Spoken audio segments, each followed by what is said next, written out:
por estes dias com Joel Cleto. Como sempre, todas as semanas fazemos uma viagem pela história. Joel, bem-vindo. Mais uma semana. E hoje vamos começar por falar de uma efeméride que se assinalou este domingo, que são os 200 anos de Camilo Castelo Branco. É verdade. 16 de março de 1825. São 200 anos daquele que é um dos mais profícuos escritores portugueses. Deixa-nos uma obra incrível.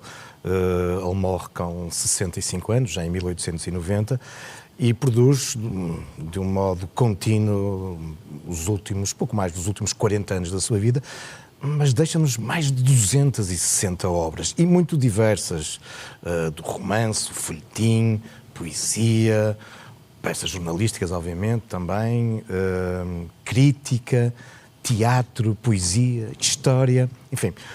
É um homem que escreve muito bem, escreve muito e é conhecido por ter sido o primeiro escritor português a viver exclusivamente da escrita.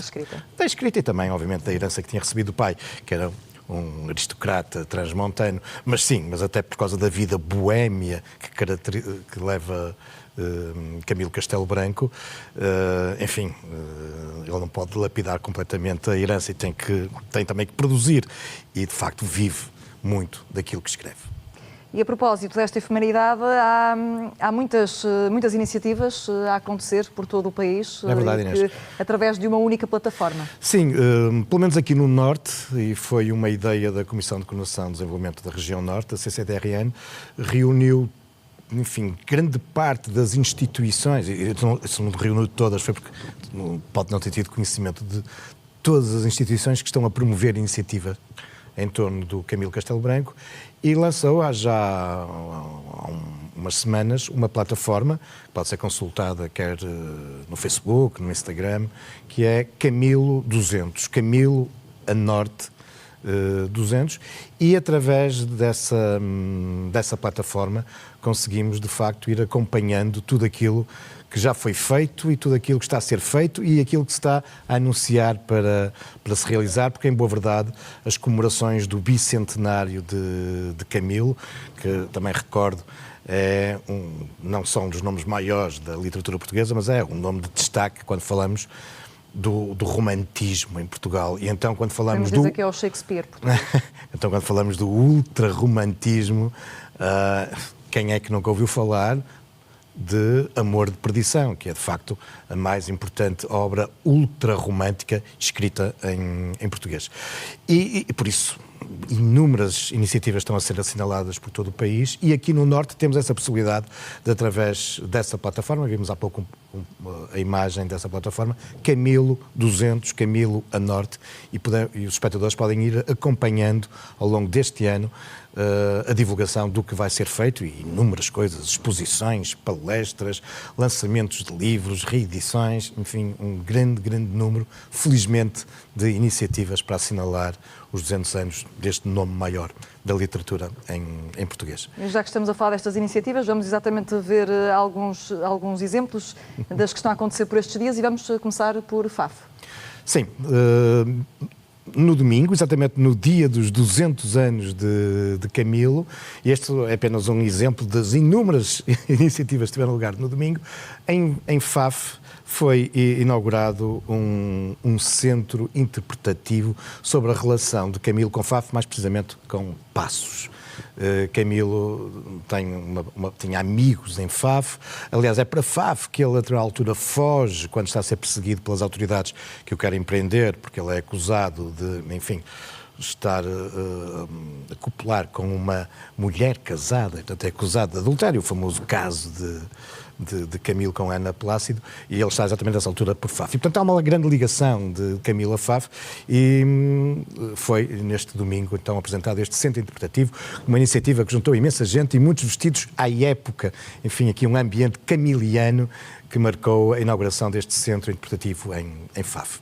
E de Faf vamos até Matosinhos para conhecer mais iniciativas. Sim, na noite anterior, ou seja, na noite de sábado para domingo, também em cima dos 200 anos, a Câmara Municipal de Matosinhos inaugurou na sua Biblioteca Municipal, a Biblioteca Municipal Flor Bela Espanca, inaugurou uma interessantíssima e muito bonita exposição sobre Camilo, sobre as ligações de Camilo a Matosinhos, que também são inúmeras, E uma oportunidade também, através dessa exposição, de se conhecer a Camiliana que a Câmara Municipal de Matosinhos, a sua biblioteca, possui. De facto, a Câmara de Matosinhos possui uma das mais importantes coleções de obras de Camilo, inúmeras primeiras edições, outras raridades, manuscritos de Camilo. Ao longo de décadas, os responsáveis da Biblioteca Municipal de Matosinhos, desde os anos 50, foram colecionando, foram criando esta Camiliana, e que agora é possível, através desta exposição, de contemplar e conhecer melhor. Mas também, estamos a ver uma imagem, na sequência da inauguração da exposição, foi também apresentada aquela que vai ser a 12ª edição do Montosinhos. O Montosinhos, há 12 anos que ocorre, são visitas guiadas à noite, daí o Montosinhos, em noites de lua cheia, em torno da história e do património de Matosinhos. Eu tenho aqui uma colaboração nestas visitas, mas deixa-me dizer que este ano o tema das visitas, que vão começar em abril e até agosto, são exatamente, decorrem das ligações de Camilo a Matosinhos, ao Concelho de Matosinhos. Haverá visitas na cidade de Matosinhos, mas também em Lessa da Palmeira, em Lessa do Balio, em São Amédio em Festa, e até, embora isto seja uma iniciativa da Câmara Municipal de Matosinhos, uma visita muito especial na altura das festas de Matosinhos, ao Porto, à cadeia da relação, onde Camilo esteve preso, mas que possui uma enxovia, uma grande cela, onde provavelmente poderá ter estado nessa mesma altura José de Telhado, que se chama, essa enxovia, essa cela, é, enfim, dedicada ao Senhor de Matosinhos. E, portanto, aí esta associação. E de Matosinhos vamos até ao Porto, que naturalmente também tem aqui diversas iniciativas dedicadas ao bicentenário do escritor. Sim, no Porto tem vindo a decorrer inúmeras iniciativas. Eu trago aqui duas, por serem um bocadinho diferentes também. Uma prende-se, obviamente, aqui, estamos a ver a imagem com o Hospital de Santo António. Importa dizer que com 18 anos de idade começa a forte ligação de Camilo à cidade do Porto. Ele vem para o Porto estudar medicina. E nessa altura não há Faculdade de Medicina, era a Real Escola Médico-Cirúrgica do Porto, funcionava aqui, neste extremo do Hospital de Santo António. Ele faz o primeiro ano, era uma enorme cadeira, a cadeira de anatomia que ele faz. O segundo ano, para ir aqui às instalações da Escola Médico-Cirúrgica, ele tinha que subir aquelas escadinhas, mas não subiu muitas vezes, porque sabemos que chumbou por faltas.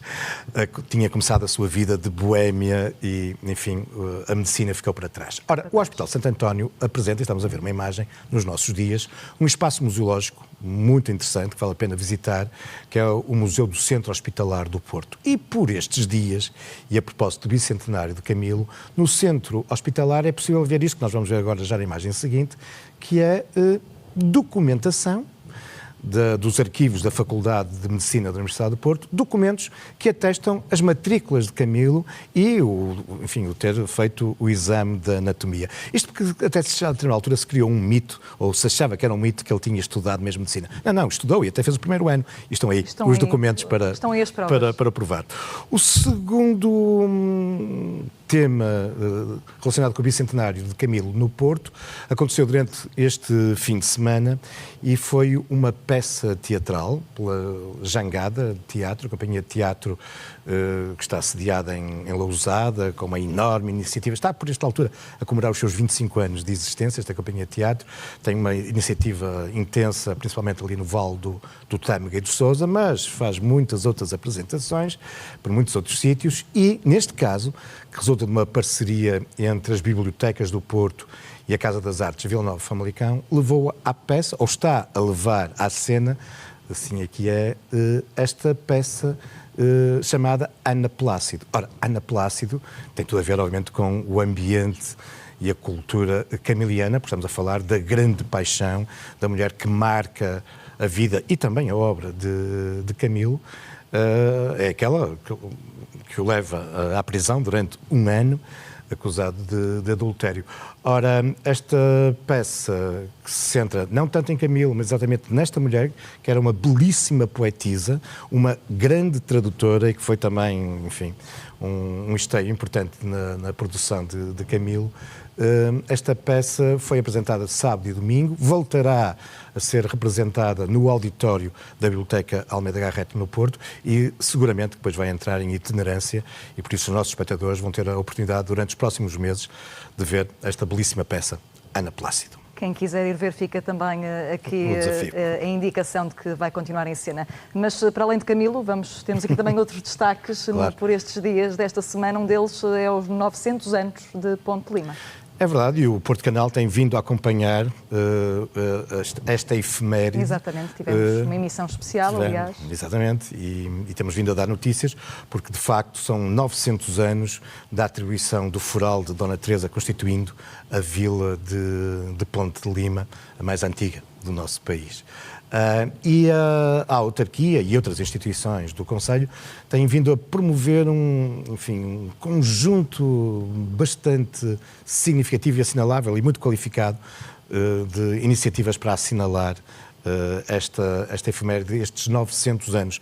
E eu permito-me sublinhar aqui hoje, até porque termina já no final deste mês, uma exposição exatamente sobre os 900 anos da história de Ponte de Lima, que está patente na Torre da Cadeia. A Torre da Cadeia, é um dos últimos elementos que restam da velha muralha construída no século XIV, que cercava Ponte de Lima.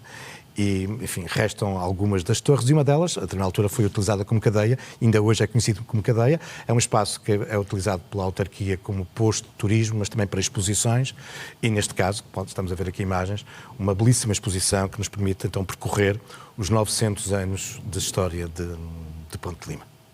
E de Ponte Lima, vamos agora falar aqui de outro tema, que é mesmo de Asterix, porque há aqui uma novidade, que é a próxima aventura de Asterix e Obelix vai-se passar na Lusitânia. É verdade, Inês.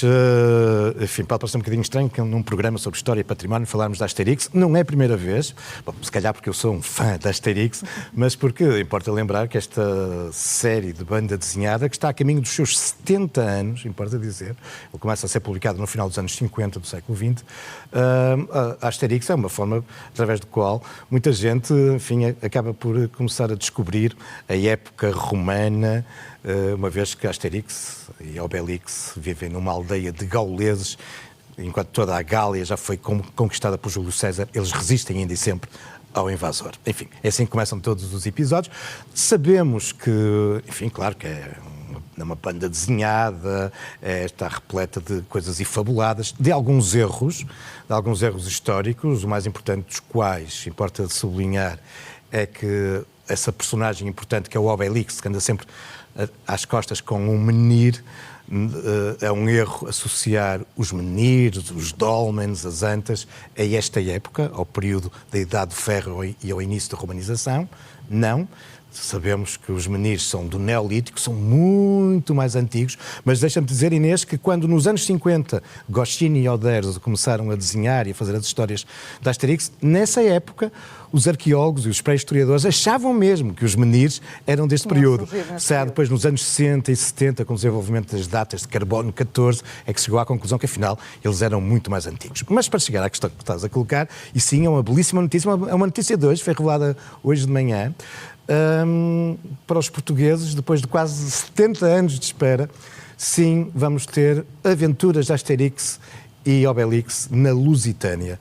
Foi revelado pela editora do Asterix, que vai ser lançada em outubro, e porque, os nossos espectadores que conhecem estas aventuras sabem que muitas dessas aventuras decorrem na aldeia dos gauleses, mas também muito repetidamente eles saem da aldeia e vão viajando para outros sítios do Império Romano. Asterix entre os belgas, Asterix na Helvécia, Asterix em Roma, Asterix entre os bretões, Asterix na América, Asterix na Índia. E agora, finalmente, 70 anos depois, Asterix na Lusitânia. Não sabemos nada, não nos é revelado nada, embora seja aqui descortinada a capa do álbum, e percebemos que Asterix e Obelix estão em cima de uma calçada tradicional portuguesa. E, portanto, isto significa, como é habitual nestes álbuns, que há uma pesquisa, e também sabemos que como não podia deixar de ser, esta história vai, enfim, referir alguns episódios históricos de Portugal vai haver e aqui também algumas das características e das idiosincrasias dos portugueses, vistas, obviamente, pelo olhar dos franceses, que são os autores desta série. Fica aqui uma boa notícia para os fãs de Asterix e Obelix. Já estamos na reta final por estes dias. Joel, vamos ao Caminhos da História desta semana. O que é que nos trazes? Inês, portanto era incontornável, não é? Portanto, voltamos ao Camilo, porque o episódio vai para o ar segunda-feira, enfim, os 200 anos de Camilo foi no domingo e, portanto, estamos em plena efervescência do bicentenário e há um episódio dedicado à relação de Camilo com a cidade do Porto. Como eu há pouco te dizia, ele vem aos 18 anos estudar medicina e, a partir daí, enfim, passará grandes temporadas na cidade do Porto, vive no Porto e fez questão, apesar de nos últimos 20 anos viver em Famalicão, em São Miguel de Cedo, a verdade é que ele fez questão de ser enterrado, de ser sepultado na cidade do Porto. Pelo meio há muitas outras ligações de Camilo à cidade, aqui produz muito, aqui tem muitos dos seus casos amorosos, desde a Ana Plácido à freira que tomava conta da sua filha, imagine-se. Enfim, é muitas dessas histórias que nós vamos revelar nos Caminhos da História desta semana. Nos Caminhos da História desta semana, dedicado a Camilo Castelo Branco. Joel, obrigada. Até à próxima semana. Até à próxima semana. Obrigada.